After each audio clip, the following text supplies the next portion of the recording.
विरोध नहीं करेंगे। एक सेकंड रुक जाओ। अगर इन्होंने नहीं कहलाया, पहला राउंड है, आपको नहीं सर, आपको सुनना चाहिए। नहीं सुनिए, अगर क्षमता विकसित करो सर। अगर इन्होंने नहीं कहलाया है आप सुन लो, तो विरोध करें। आप सुन लो। बोलो अरुण भाई, बोलो। देखिए, हैदराबाद के लोग क्या क्या बोलते हैं और इनके अब्बा जान और क्या क्या उनके नेता जो लोग हैं, इनके क्या क्या बोले हैं, क्या बोले हो?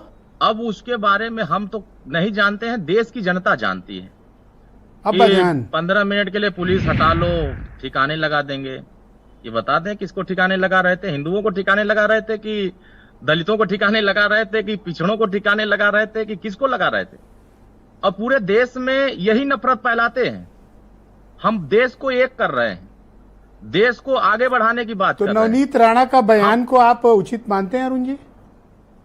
देखिए, क्या है कि उन्होंने किस परिप्रेक्ष्य में कहा है। उन्होंने इस देश में जिन लोगों ने वहां उपद्रव करने का काम किया है, ऐसे लोगों को अगर उन्होंने संकेत दिया है, तो मुझे लगता है कि देश के हित में और वहां के जनता के हित में उन्होंने जो बातें कही होगी, अगर यह बातें संवैधानिक होगी तब तो बातें ठीक होगी। अगर संवैधानिक नहीं होगी तो वो नेता है, वो तो उनसे दूरी बना रहा है, गलत कह रहा है।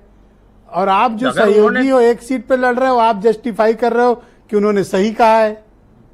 अगर उन्होंने इस बात को हमने तो सुना नहीं है कि उन्होंने क्या कहा। और आपके पिताजी मुस्लिम मामलों के मंत्री हैं, अभी मुसलमानों की एक सभा में वोट मांग रहे थे कि तुम्हारा हमदर्द मैं हूं।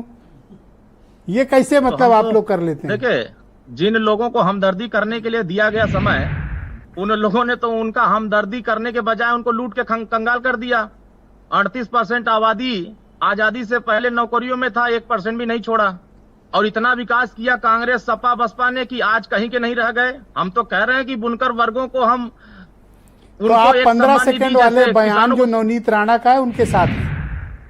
नहीं, हम किसी के साथ नहीं है।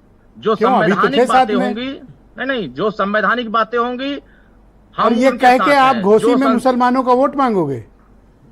नहीं, हम उस बात के उनके साथ नहीं है। लेकिन अगर उन्होंने संवैधानिक बातें कही होगी, उन्होंने जनता नहीं कही, बीजेपी ने उनसे किनारा कर लिया, वाजपेयी जी ने दो टूक कह दिया। अगर उन्होंने किया है तो वहां के लोग, जनता के लोग फैसला करेंगे कि उन्होंने गलत कहा है, तो गलत उनको फैसला सुनना पड़ेगा। लेकिन हम इस देश के उत्तर प्रदेश के नागरिक हैं, जो संवैधानिक सम्मत बात होगी हम उसके साथ रहते हैं। सर बीच में ना बोले सर, नोट कर लें सर। आप गलत फैसला